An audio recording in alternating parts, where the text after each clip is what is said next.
series of recently opened Vatican archives are shedding new light on the relationship between Pope Pius XII and Adolf Hitler as he led Nazi Germany during World War II. Amna Nawaz looks at what we are learning and how it changes our thinking about the Vatican during that time. Judy, in 2020, the Vatican released millions of documents on Pope Pius XII that were previously hidden from public view. These include transcripts of negotiations between the Pope and Nazis. And then you wrote a second series of books on Wall Street.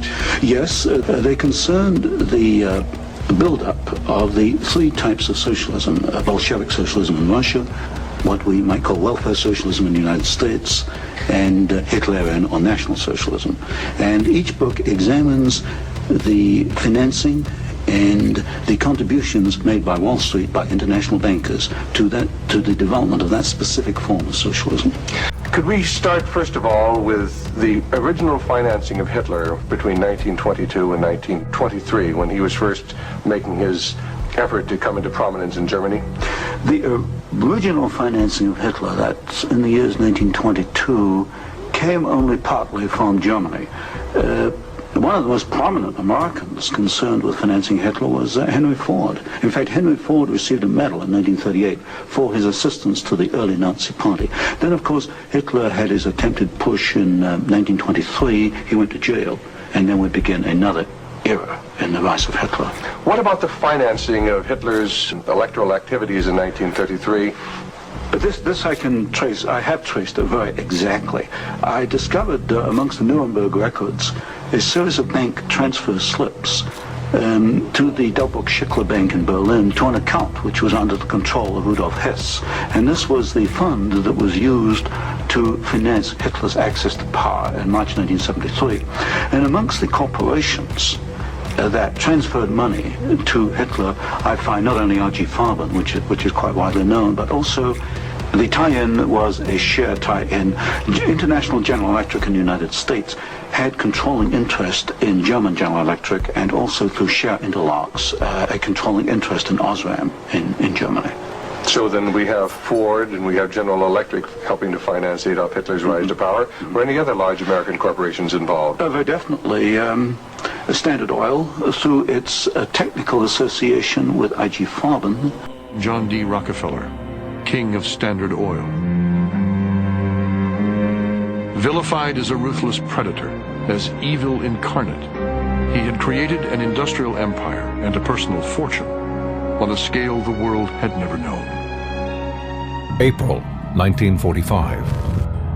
As Allied forces liberate Nazi concentration camps, the world gets its first glimpse of the horrors wrought by Adolf Hitler's regime.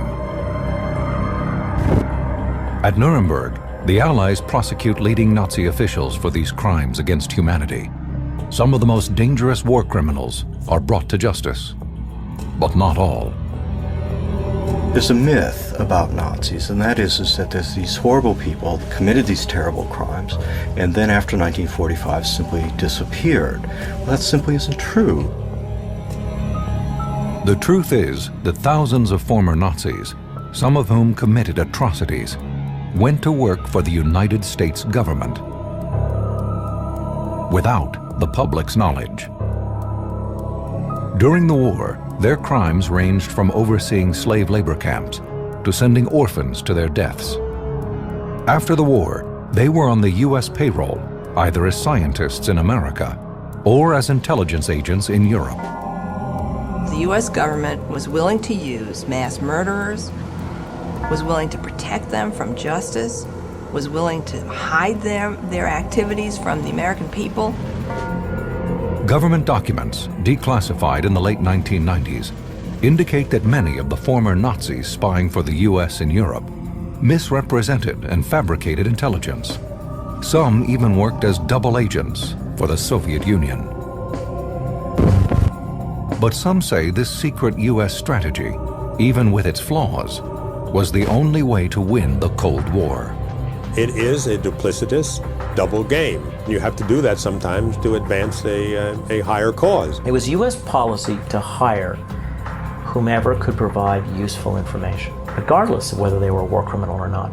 How far did the U.S. government go to cover up the wartime records of these recruits? And nearly 60 years later, does the American public know the whole truth? They can claim that they turned over everything, but we have to trust the government to believe that. It was a scandal.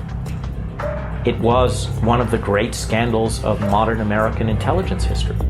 Well, I hope today maybe to put it all together for you, and I'm going to show you who they are, where they came from, and that they haven't really stopped their game plan since the beginning of the 20th century.